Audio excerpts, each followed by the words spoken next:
one that started it. And from what I hear, he and his campaign went out and bought the cover shoot. Melania did a cover shoot for GQ, a very strong modeling picture. From what I hear, somebody bought the rights to it, and he was the one, or his campaign bought the rights, and they gave it to the super PAC. And just so you understand, that super PAC is very friendly to Ted Cruz. He knew all about it 100%.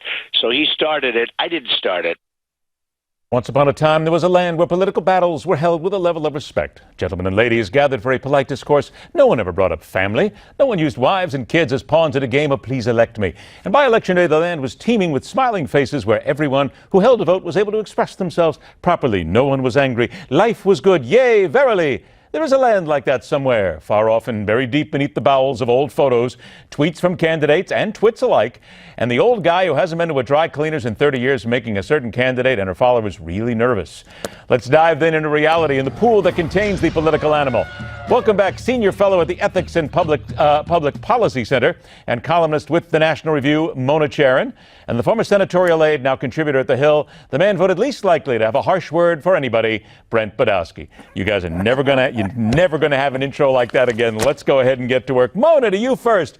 Is it not time that we went and got sandboxes, got little pails of sand? Just put everybody into a sandbox here, because let's be honest here, there's no proof Ted Cruz knew anything about this photo. None, zero, nada. Let's move on, shall we?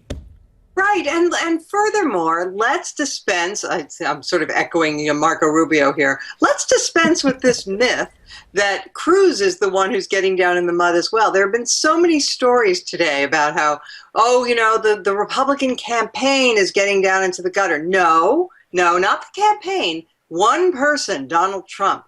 So there's a huge difference. Yeah, but isn't it fair, though? Isn't it fair, Mona, to say, though, that if he is getting down in the gutter, though, others are going down with him? They're just following them.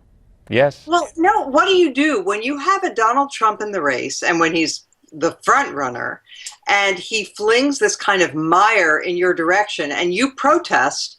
I mean, what is that, getting into the mud? I don't think so. But that's the way many in the press have chosen to characterize it.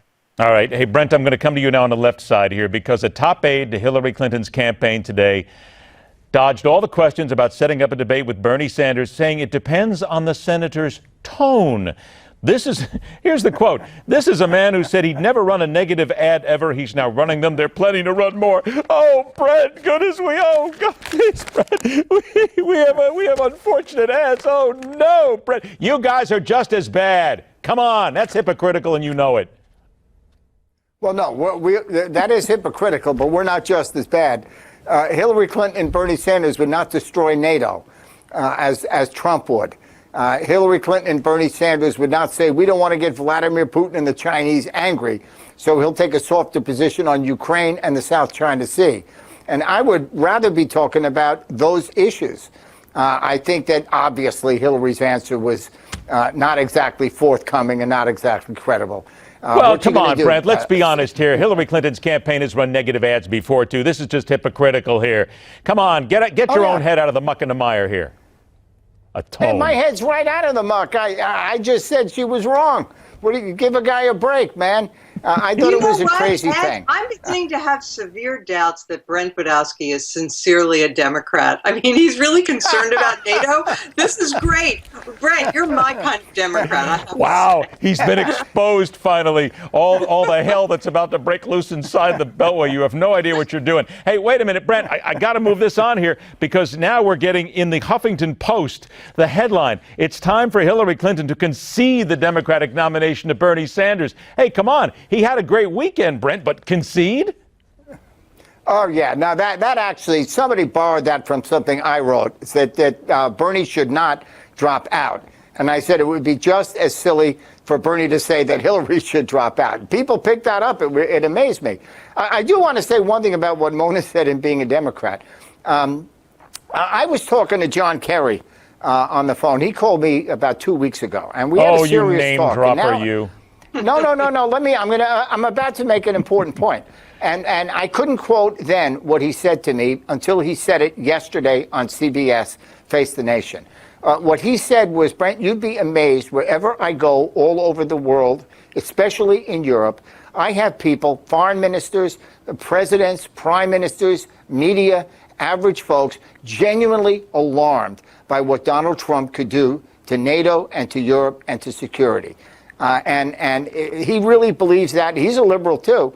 We both believe that. Okay. And what Trump is saying is very, very damaging. 104 Republican conservative national security advisors agree with us about that. Got it.